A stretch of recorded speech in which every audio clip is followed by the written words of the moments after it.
you. In the last segment today, we are going to be giving you some things we hope that you'll be able to take home with you, some kind of summaries and helping us bring this together, everything we've heard over Thursday night and this evening. So one of those things is I wanted to show the Fresh Expressions Missional Journey slide.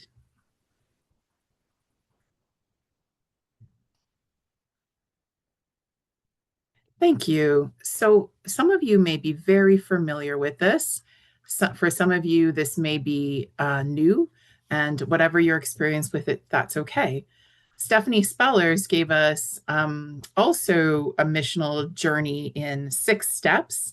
And something important that she said about the beginning was growing in love for Christ and one another.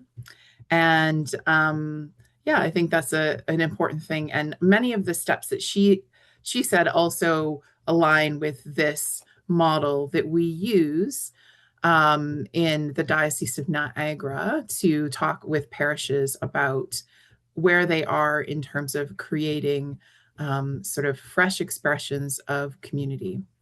So I'm going to just talk to you a little bit about it so that you can take this back with you to your own parishes or your own diocese and use it as a tool for talking about doing that listening or loving service or forming community.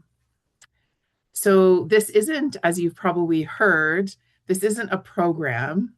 It's not an easy strategy you can just roll out in 6 months. It's not the solution to church growth. It's a discipline, a way of being the church for people who will never come to us. No matter how good our website is, no matter how good our choir is, or how beautiful the liturgy is on Sunday, there are people in this post-Christendom world who are just never going to step through the doors of a church. At its heart, this missional journey on the screen begins with the conviction that God is already at work in the neighborhood. And our first task is not to speak, but to listen. Over the last few days, you've heard a great deal about different things from these different stages. You've heard stories and you've heard missional theories. You've heard language like listening, loving service, community, discipleship, worship. In my work in the Diocese of Niagara, when I sit down with parishes and ask them honestly where they are on this journey, and it reflects mostly what we saw as well when we used Mentimeter on Thursday. Many of us are in the listening portion of this missional journey. And that's not a failure, but it does demand that we look at this with truthfulness. So I ask you this question. Are you actually listening to your neighbors, or are you assuming you already know them? The type of listening we've been talking about is not demographic research, although demographic research is sometimes great and an amazing tool that parishes can use. But it's not about guessing. It's also not about who used to live in your neighborhood or who used to come to your church or who we think are our neighbors. It is prayerful, it is disciplined, it is incarnational listening. It is walking the streets, it is sitting in cafes, it is asking questions and resisting the urge to offer solutions. It is learning people's names, learning their stories, their griefs, their longings, what lights them up, what brings them joy. Not just looking at people for what they need, but also for the assets that they have, for the beauty of their spirits, for the families that they love. Here's the hard truth. Many churches think they're listening, but they're actually just projecting. And when I say they, I should say me. I'm part of church, church land. We're actually often projecting, imagining what people need rather than hearing what people are saying. It's really only once you've listened and truly listened that loving service can develop. We heard this both in the presentations from the missional stories that we heard on Thursday night, as well as in when Stephanie Spellers was talking about the young adult community that she formed. It was only after that listening came the loving service. This missional journey is very clear about this. Loving service is not just about running church-based programs for the community. It's about joining what God is doing.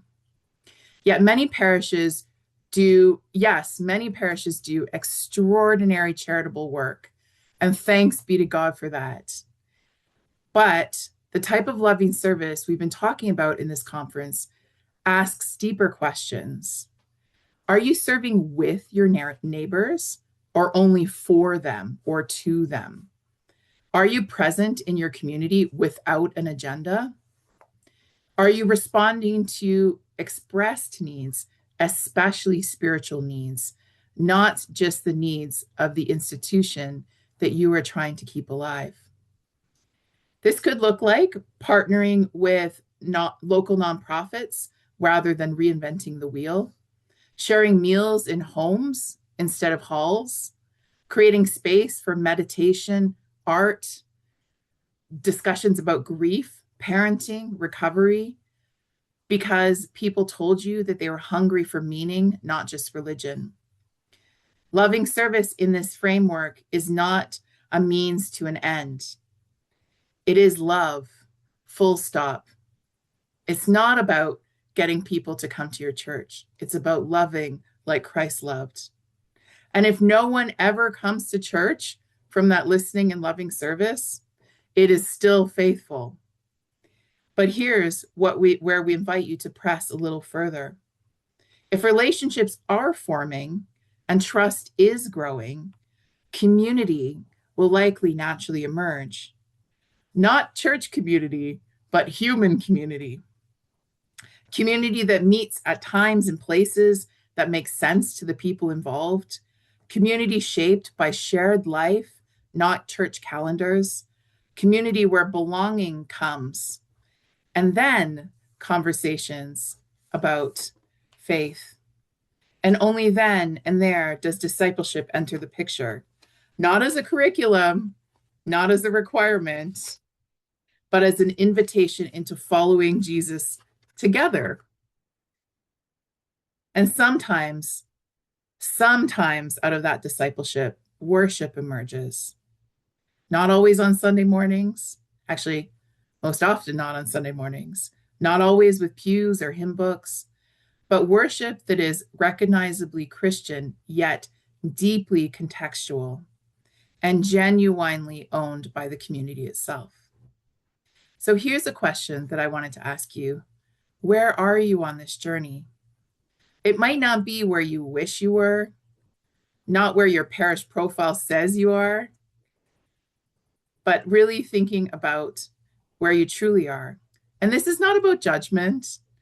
I really love how we picked up on the humility and the vulnerability of our speakers today and how they shared what life is really like in ministry. There's the ideal, there's the risk taking, and then there's the reality. Sometimes things don't work, and that's okay.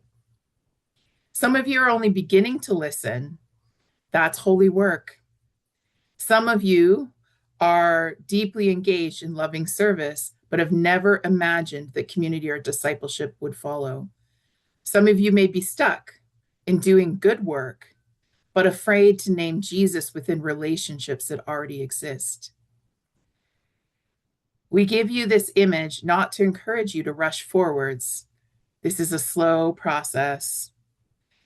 The rate of relationships and the rate of change are both slow.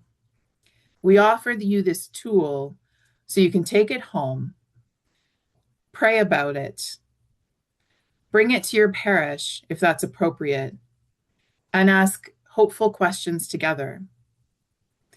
I see this as a tool for disruption. You're invited to ask the hard questions about how you are genuinely connecting with those outside the church. We aren't inviting you to change everything you are doing. That's not what is required. This is about doing the next thing God is calling you to with vulnerability, with risk taking, with humility, with trust. And the good news is this: God is already out there in your neighborhood. The Holy Spirit is at work. So it's about us coming alongside.